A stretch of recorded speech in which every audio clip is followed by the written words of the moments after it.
Hi everyone. I again messed up with where the microphone was. So this one had absolutely no sound. But this is the second card we made at my class last Saturday. And when I was writing up instructions for it, I realized that they were both fairly close. Pretty much the same layout. Oh well, they're both cute. And here's the instruction sheet that I would give everyone and all of the pieces that they need to assemble their card other than what has to be stamped, die cut, or embossed. So the sentiment comes from the Layers of Beauty stamp set. That's one of my favorites. I send that to my kids often. They're both in college.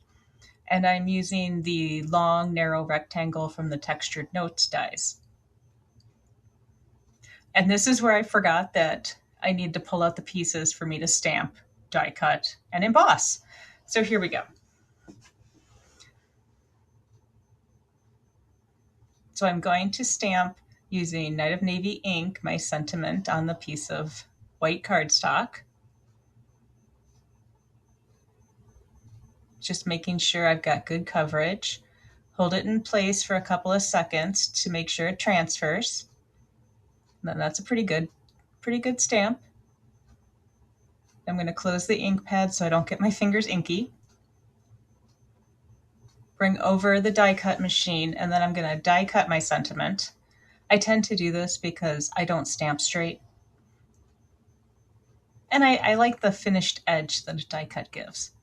I'm also going to die cut the vellum using a foliage die from the Gallery Bloom stamp set.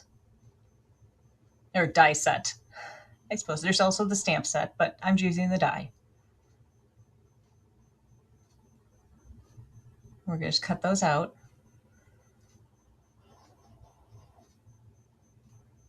And again, because I'm a lazy stamper, I tend to run it through twice.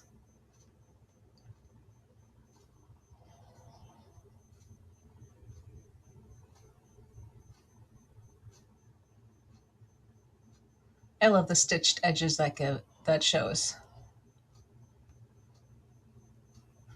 And then I'm going to drop the die to try and get the vellum out, but that didn't work this time, so I had to get my Bokeh tool.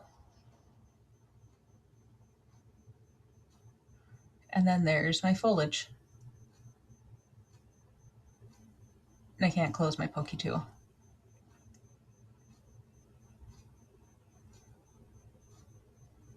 Okay, now I'm going to emboss my back panel using the Beautiful Patterns embossing folder.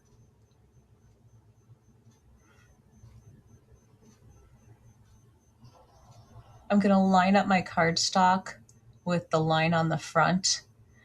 And it's really dry in Minnesota this time of year, so I'm having a hard time getting it to move where I want it to. But this is one of those that I would need to be straight.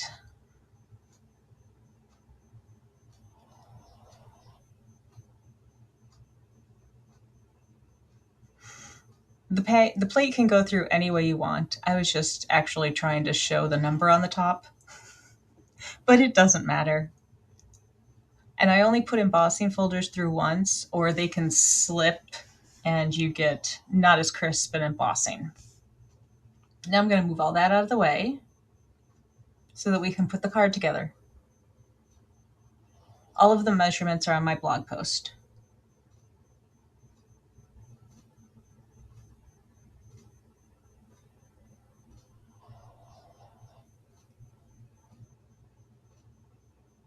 So I'm just going to show you how the embossing looks. It's hard to see if you don't get it angled in the right light.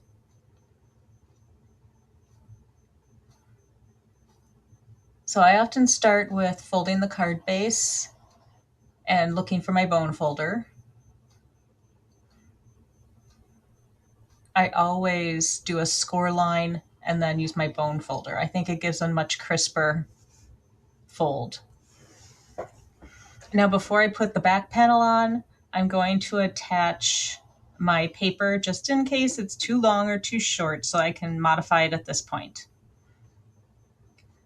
the little Night of Navy pattern strips are actually cut next to each other so that the pattern continues, and I wanted to make sure that they were in the right place.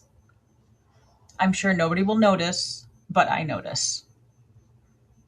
And so this I'm showing that the pattern paper is the same length as the cardstock, and I wanted to make sure you knew that and you weren't trying to have a border.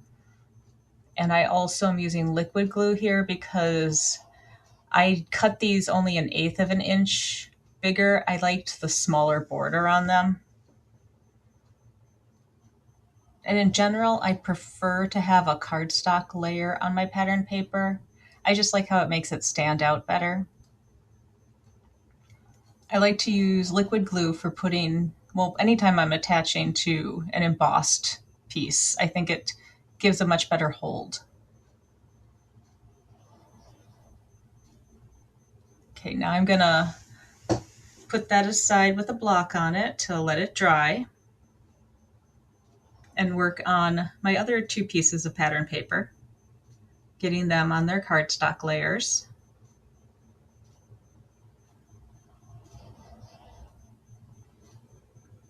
Very, very narrow borders, which is again why I'm using the liquid glue. Otherwise I'd put it down and I would invariably not put it in the right place.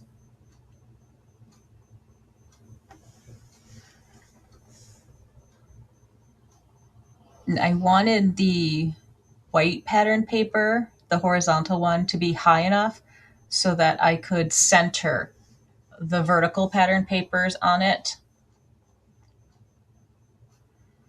Now I'm going to put the embossed panel on the card base. I didn't actually need to use liquid glue for this one because there's a lot of flat space on the back of this panel, so I could have used tape runner.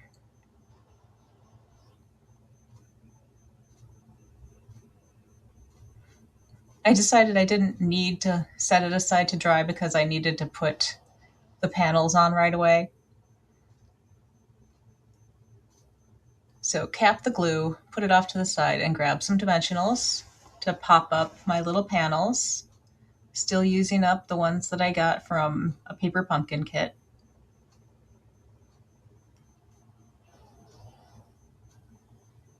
And while I have them out, I'm going to put one on the left side of the sentiment strip to pop that side up, and then the other side I'll just glue to the pattern paper panels. Wow, that's a tongue twister.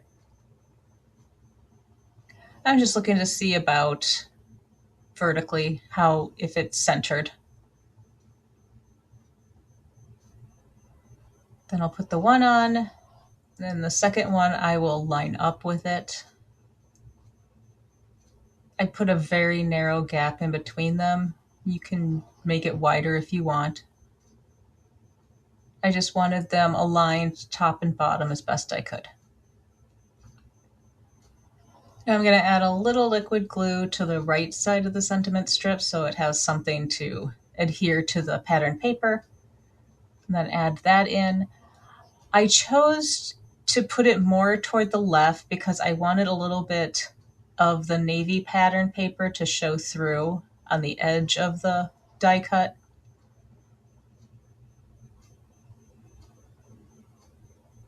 Now I'm going to put a little bit of liquid glue on the bottom of my vellum foliage. You could use a glue dot. If you have a dotted tape runner, that would probably work too.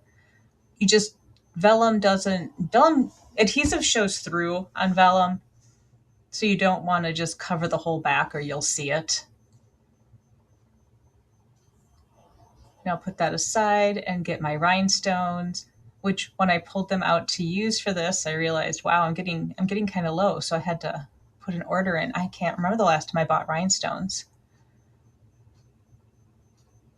And I'm going to choose one of each of the 3 sizes and scatter them around. I usually do a triangle around the sentiment. And then I'm thinking it's done.